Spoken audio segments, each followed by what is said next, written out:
आरोप ये भी है कि उपद्रवियों ने पुलिस पर गोलियां भी चलाई थी। लोगों के द्वारा कंट्रीमेड वेपन और इनके जो इलीगल आर्म्स हैं उनके द्वारा फोर्स पर गोलियां चलाई गई। उसी के बाद में गोली चलाने का आदेश दिया गया। उन्होंने अवैध मदरसे के पास पुलिस की टीम पर चारों तरफ से घेर कर पथराव किया था। आरोप यह भी है कि पुलिस कर्मियों पर पेट्रोल बम से हमला किया गया था। हिंदुस्तान के सबसे बड़े बेईमान है नरेंद्र मोदी। आजाद हिंदुस्तान का सबसे बड़ा झूठा और मक्कार प्रधानमंत्री है। ऐसे प्रधानमंत्री को कोई ज्ञापन नहीं दिया जाएगा और ऐसी सरकार की मौजूदगी में हमें आजाद रहने का कोई अधिकार नहीं है।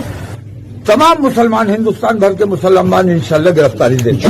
हो गया बुलडोजर तुम हमारे घर पे चला दोगे, हम अंधे और बहरे बने बैठे रहेंगे। अब किसी बुलडोजर को बर्दाश्त नहीं किया जाएगा। सुप्रीम कोर्ट अगर संज्ञान नहीं ले रहा है तो हम अपनी हिफाजत खुद करेंगे। हमें कानूनी अधिकार है, अगर हमारे ऊपर कोई हमलावर होता है तो हम उसको जान से मार दें। यह हमें कानूनी। अब ये बता रहा था कि हम मरने से नहीं डरते, हम गोली से नहीं डरते, हम डंडे से नहीं डरते। यही फैंटम गोली का मतलब क्या है, डंडे का मतलब क्या है और गिरफ्तारी का मतलब क्या है, ये तो कोई कश्मीर के नेताओं से पूछे, वो बताएंगे। जुएं पड़ गई थी बालों में, जेल में नहीं थे, सिर्फ गेस्ट हाउस में थे, स्कूलों की क्लासरूम में बंद करके छोड़ दिए गए थे, जुएं पड़ गई थी। बहुत से लोग जो भारत की संस्कृति, भारत का आन बान शान, इस पर बिलीव करते हैं। ये भी बता दूं, उनके पास कोई ऑप्शन नहीं है। BJP is the only party. ऐसा नहीं है कि ऊपर बीजेपी, उसके बाद बी ए है, सी ए है, डी ए ना।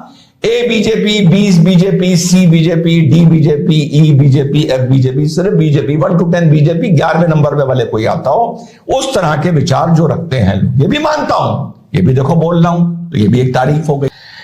इसको गिरफ्तारी देने का शौक था ना, दिखा दो इसको क्या होती है गिरफ्तारी का मतलब। नहीं दिखाओ, डाल के भेजो हवाई जहाज में कोचिंग, इसको कोची भेजो, उसको कोची जेल भेजो, इसको भुवनेश्वर भेजो, इसको अंडमान निकोबार 6 महीने के लिए भेजो।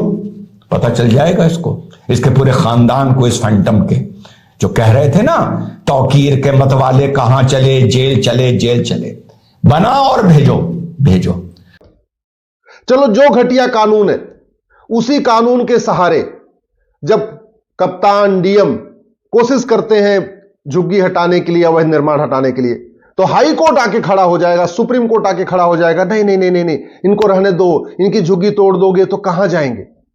नतीजा ये हो रहा है, झुग्गी पे झुग्गी बनती जा रही है, सारे सड़क के किनारे अवैध निर्माण हो रहा है, रेलवे लाइन के किनारे अवैध निर्माण हो रहा है, एयरपोर्ट के किनारे अवैध निर्माण हो रहा है। जहां से सड़क निकलती है वहीं झुग्गी बन जाती है। तो कार्यपालिका, न्याय विधायिका के बाद जो सबसे बड़ा गुनहगार है वो हमारा हाई कोर्ट, सुप्रीम कोर्ट है, जो जब देखो तब आके स्टे दे देता है। हल्द्वानी में कई साल मुकदमा चला, हाई कोर्ट ने कहा खाली करो, लेकिन जब लोग सुप्रीम कोर्ट आए तो सुप्रीम कोर्ट को अपना दया भाव जाग गया। उसने बोला जी कहां जाएंगे लोग बेचारे। अरे बेचारे क्या, इतने साल से मुकदमा चल रहा है, इतने साल से उनको नोटिस दिया गया, हटो। अब आपको बेचारे समझ में आ रहे।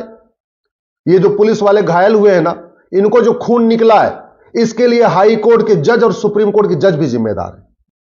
जय हिंद दोस्तों, सऊदी अरब जैसे मुस्लिम देश में जहां मक्का मदीना स्थित है, और पर्यटन को बढ़ावा देने के लिए, विकास कार्यों को बढ़ावा देने के लिए हज़रत मोहम्मद से जुड़ी कुछ हज़ार साल पुरानी इमारतें, जहां हज़रत मोहम्मद साहब पढ़े थे, जहां उनके चाचा का घर है, सब तोड़ दी गई, क्योंकि वो विकास कार्यों में बाधा डाल रहे थे, रास्ते में आ रहे थे। वहाँ तो उनका किसी ने विरोध नहीं किया, लेकिन हमारे देश में सरकारी ज़मीन को कब्जा के उस पर मस्जिद, मदरसे, मज़ार बना लेते हैं। पुलिस अगर उन्हें तोड़ती है या अपनी सरकारी ज़मीन को खाली कराती है तो कोर्ट को उन पर दया आ जाती है कि वे कहाँ जाएंगे और अपना स्टे दे देती है। इससे इन लोगों को ऐसे कार्य करने के लिए बढ़ावा मिलता है। कभी कभार अगर पुलिस कोर्ट के ऑर्डर पर इस कब्जे वाली ज़मीन को खाली करवाने जाती है तो कुछ जिहादी मानसिकता वाले लोग, मुल्ला मौलवी, उस समय ना तो संविधान को मानते हैं, ना पुलिस वालों पर गोली पत्थर चलाने से चूकते हैं। ऐसे लोगों का बताइए सही इलाज क्या होना चाहिए।